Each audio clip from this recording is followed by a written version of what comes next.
Alô, galera, tô chegando. Vamos juntos, 1, 2, 3. Na Ricontar, a mala mágica tá sempre arrumada pra viagem encantada ao mundo do Era Uma Vez.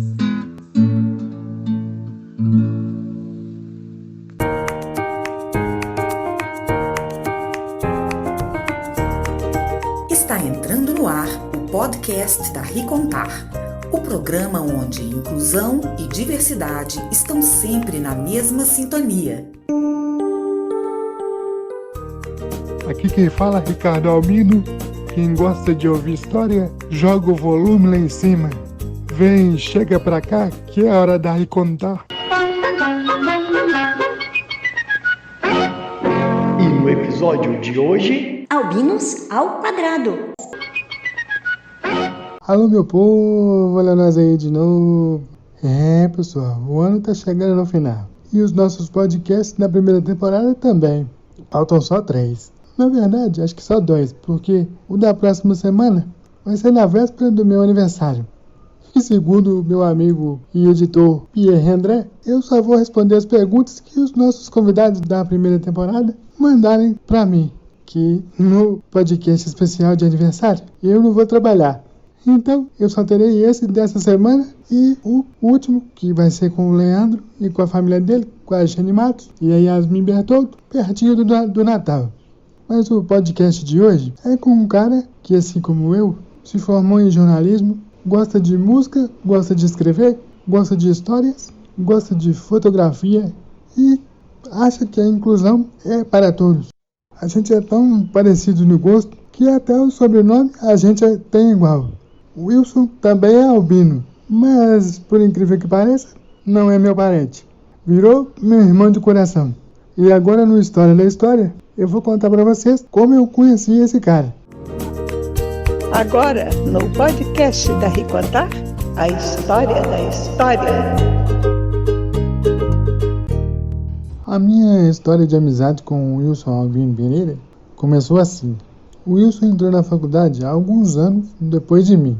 Certo dia, eu recebo uma mensagem na rede social assim, pedindo solicitação de amizade. Olhei o nome e disse, uai, esse Albino, eu não sei se é meu parente, não conheço. Quando penso que não, vem a mensagem. Ei, amigo, me adiciona aí. Foi a nossa professora Adélia que me indicou para te entrevistar. Falei, bom, se a Adélia que indicou, vamos ver o que é. Começamos a conversar e ele queria saber se eu podia dar uma entrevista para o Jornal Impressão, o jornal laboratório da faculdade, onde, inclusive, foi o primeiro lugar onde eu publiquei uma crônica minha, lá em 2004. O meu texto se chamava Rumo a Atenas 2004, onde eu falava das minhas expectativas da participação brasileira nas Olimpíadas de Atenas. Mas voltando ao Wilson, comecei a conversar com ele, marcamos a entrevista e ele veio com outro colega do Jornal Impressão bater um papo comigo aqui na minha casa. Conversamos bastante, descobrimos que tínhamos alguns ídolos também em comum, um deles o saudoso Ayrton Senna, e de lá para cá fomos conversando também sobre acessibilidade e inclusão. E o Wilson foi me contando algumas histórias de como estava o Jornal Impressão e o UniBH depois que eu saí de lá. Parece que o elevador finalmente funcionou, porque nos meus 4 anos de lá não funcionava não. Assim começou a minha história de amizade com o meu irmão do coração. E a gente descobriu que também, além do jornalismo e de inclusão, gostamos de música. Mas essas e outras histórias, o próprio Wilson vai contar no Dueto Ricontar. Agora, no Dueto Ricontar, uma história de amizade você vai escutar.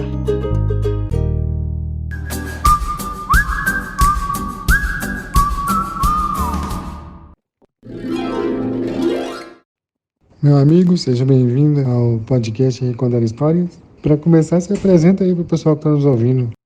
Eu agradeço muito aí pelo convite, pela participação aí no podcast.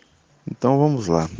Meu nome é Wilson Albino Pereira, tenho 45 anos e sou um jornalista apaixonado por fotografia.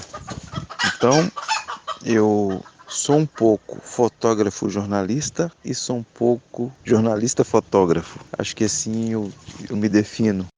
Sou formado em jornalismo e comunicação pelo UniBH e eu fico assim nessa divisão da imagem e da palavra.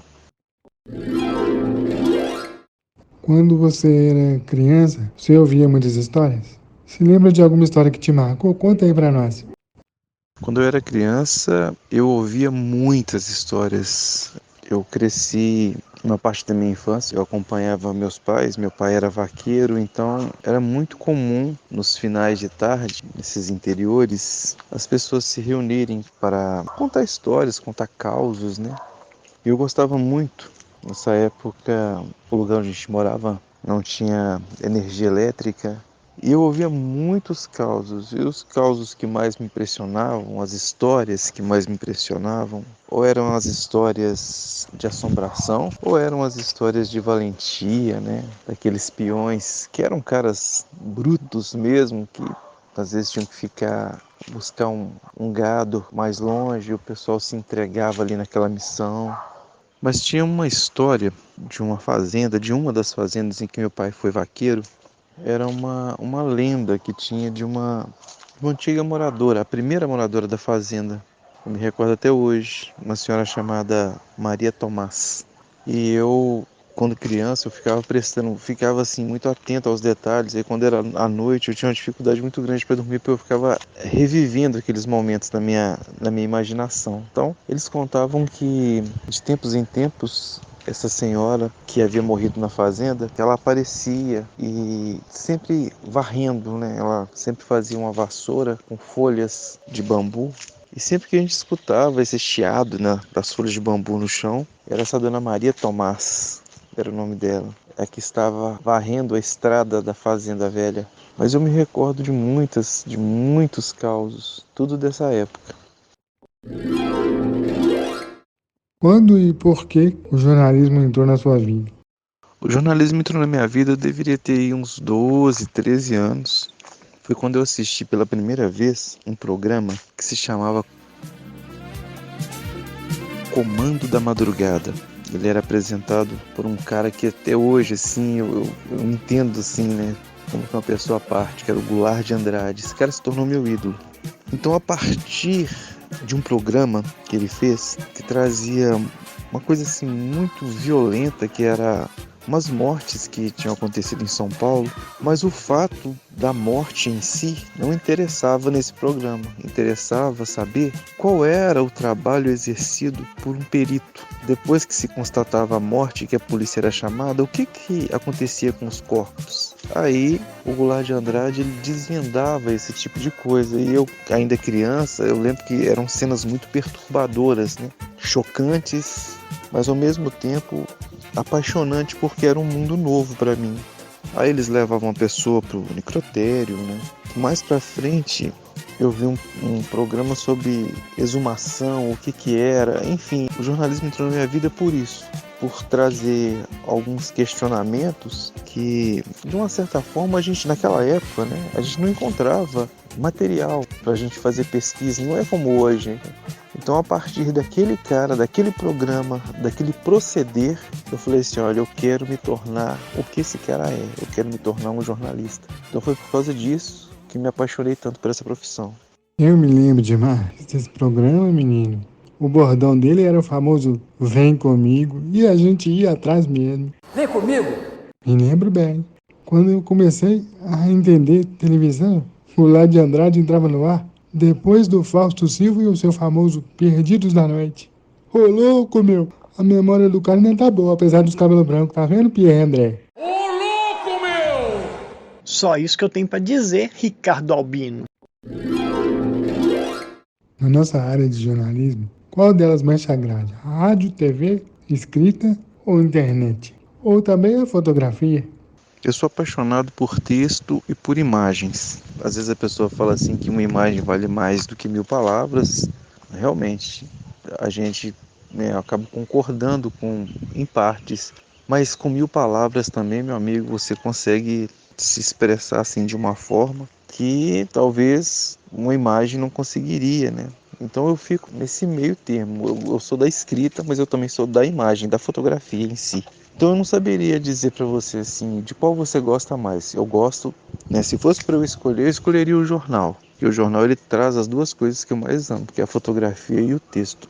A crônica jornalística, né, e a imagem, esses dois juntos, eles são capazes de impactar muito assim.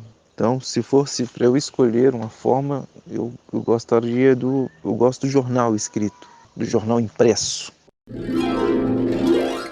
Na sua opinião, a fotografia é uma boa forma de se contar histórias? Eu acredito que sim. Uma imagem, sobretudo quando tem a ver com o fotojornalismo, né? Quando você consegue fazer assim uma captação, aquele momento em que os olhares se cruzam, ou aquele momento em que um sorriso ele começa a ser esboçado, ele começa a ser estampado no rosto, ou um toque, né? Quando uma mão segura outra mão, eu acho que a gente consegue sim alcançar bons objetivos, digamos assim. Eu acho que também é uma forma de contar boas histórias. Você gosta mais de foto preta e branca ou colorida? Por quê? Ô Ricardo, eu gosto das duas, fotografia e texto. Eu vejo como se fossem, digamos assim, pedaços da gente. Eu acho que essa é bem a verdade. Às vezes tem fotografia, quando ela é feita preto e branco, ela traz uma certa seriedade para a ocasião.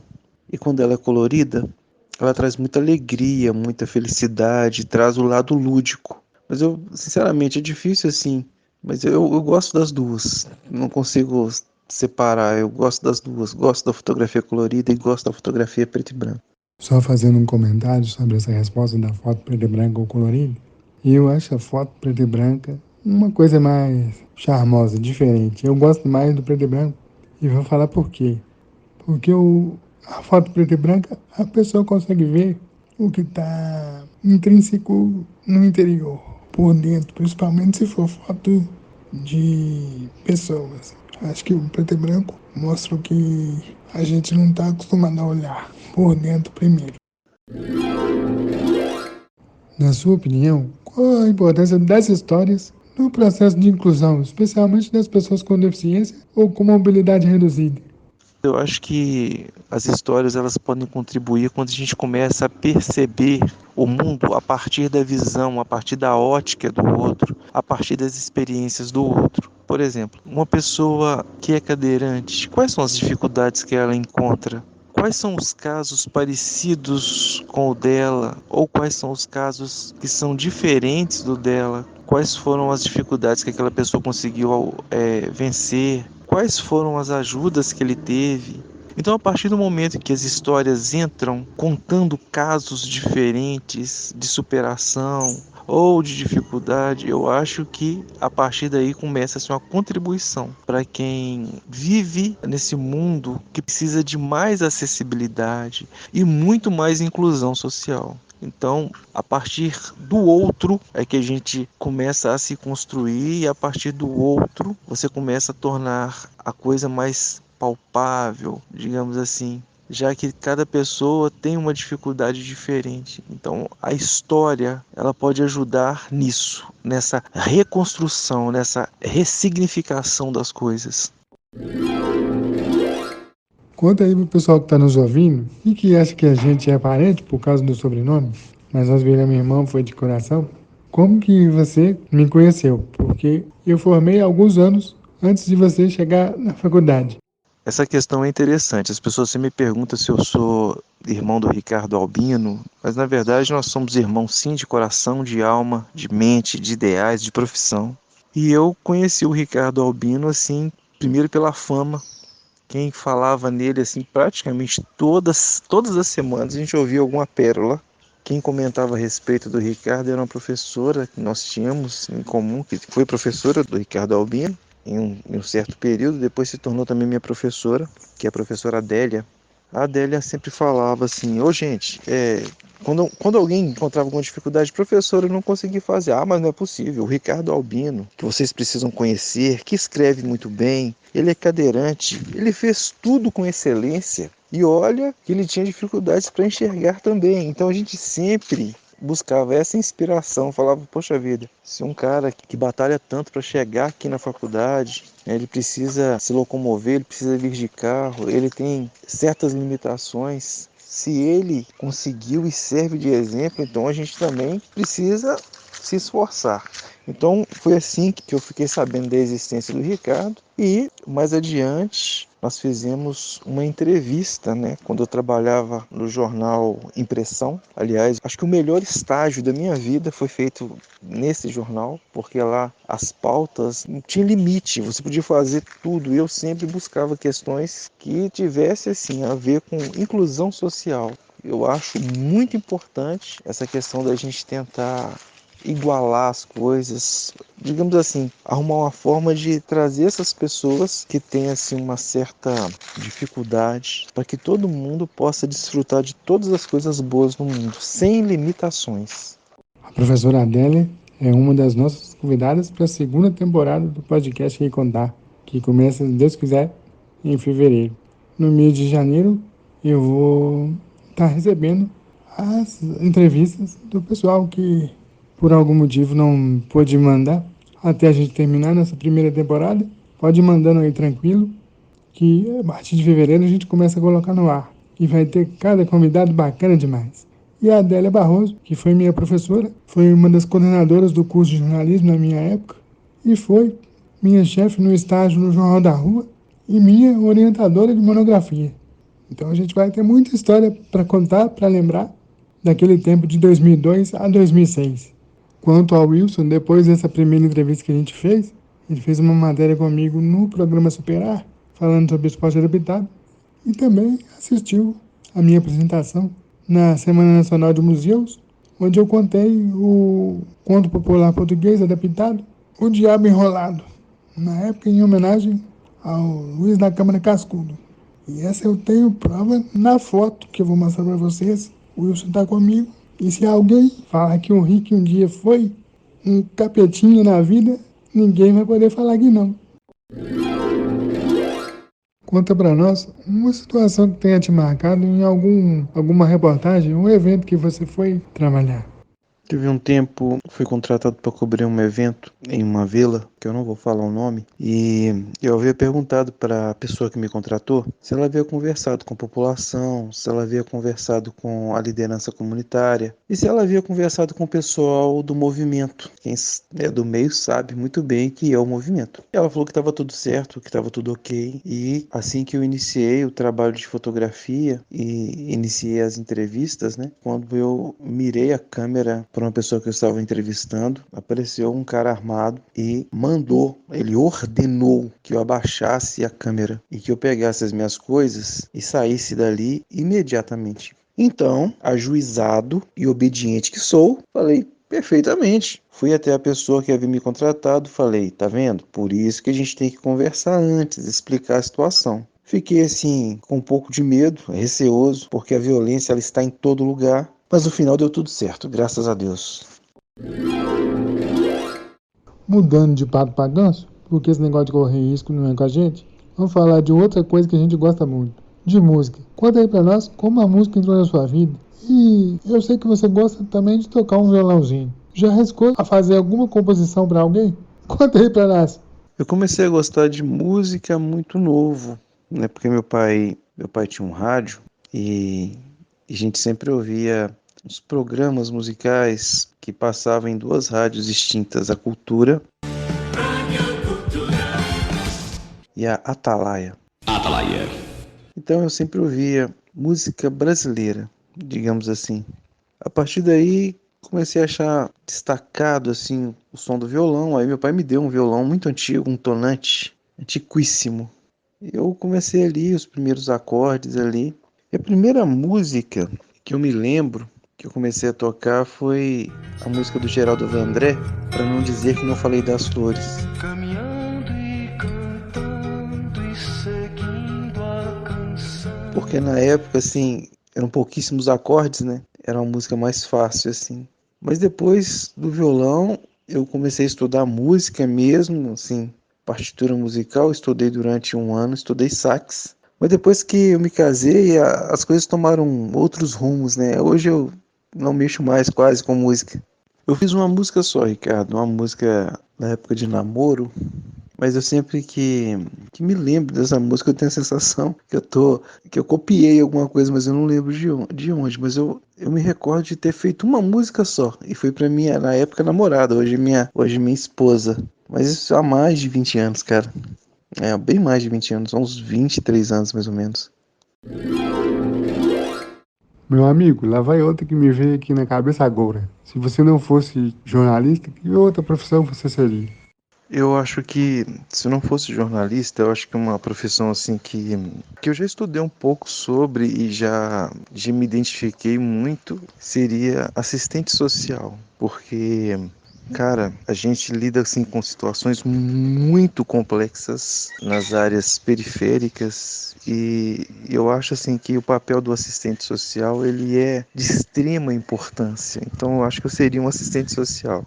Eu gosto muito de poder estender a mão de alguma forma, seja trazendo algum conhecimento, seja ajudando as pessoas a acessarem determinados serviços, mas eu acho que assistente social seria uma segunda opção, digamos assim.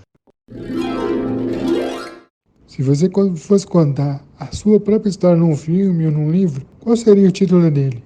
Se eu fosse escrever um livro ou se eu fosse fazer um filme, eu colocaria o título de Meus Guardados, porque remete primeiro a uma ideia de coisas mais antigas. Eu não sou tão saudosista assim, mas eu penso que algumas coisas, Ricardo, algumas coisas da nossa infância, por exemplo, né? A gente regula a idade, algumas brincadeiras, algumas leituras, eu acho que a gente guardou muita recordação boa, né? Então, se fosse para eu escrever um livro, eu colocaria esse título, Meus Guardados. Aí eu falaria, talvez eu não falaria das coisas, dos pedaços ruins, mas eu falaria muito das boas lembranças, né? Das brincadeiras, das primeiras leituras, das primeiras músicas que a gente ouviu. Eu acho que seria esse o título.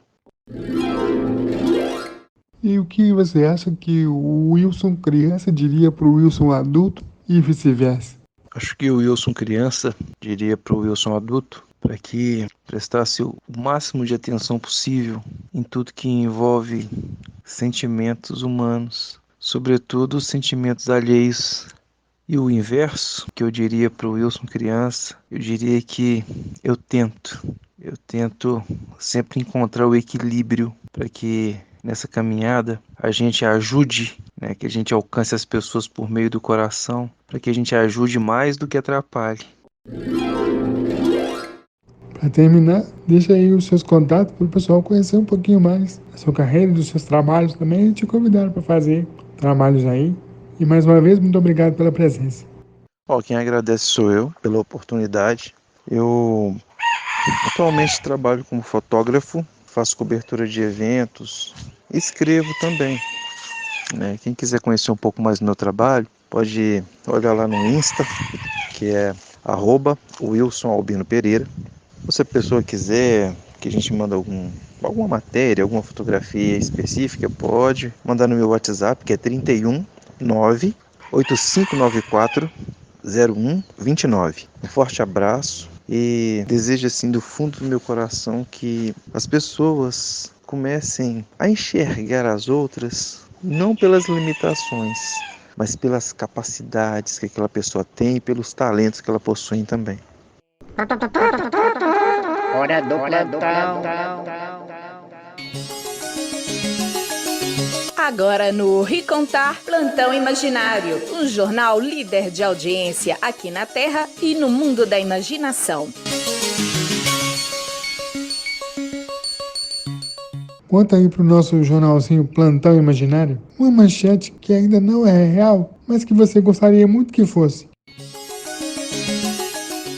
Gostaria que o jornal publicasse uma manchete assim, algo relacionado com o amor, que as pessoas se respeitassem mais, se gostassem mais, se ajudassem mais, independente de qualquer coisa, de política, de religião, de time de futebol, mas que o humanismo fosse o centro das coisas. Eu gostaria que se publicasse algo relacionado a isso.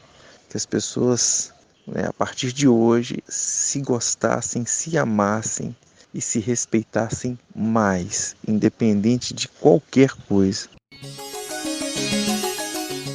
Ricardo Albino comemora aniversário com o Flamengo tricampeão da Taça Libertadores da América. Ops, pessoal, aqui vai um ops duplo no plantão. Eu falei que semana que vem eu não ia trabalhar porque era o programa do meu aniversário. Mas ainda falta um antes de chegar o dia 12. Então, semana que vem eu ainda trabalho. E o outro ops foi que o meu time não me ajudou. E o meu plantão, a minha manchete do plantão ficou realmente na imaginação. Extra, o podcast da Ricontar Histórias comemora 2 anos já de permanência no ar. E desta vez, no especial de aniversário, quem vai entrevistar o Ricardo Albino, o Rick, serão apresentadores famosos do rádio e da televisão brasileira e mundial. Extra, quero ver o Ricardo Albino respondendo em inglês, francês, japonês, tailandês e sei lá mais o que. E o nosso plantão imaginário desta semana fica por aqui.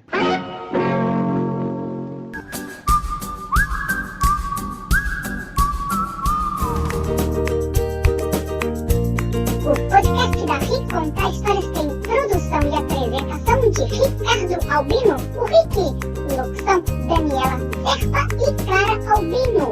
A vinheta de abertura do Ricontar Histórias, que abre também o nosso podcast, é com a Valéria Borgel.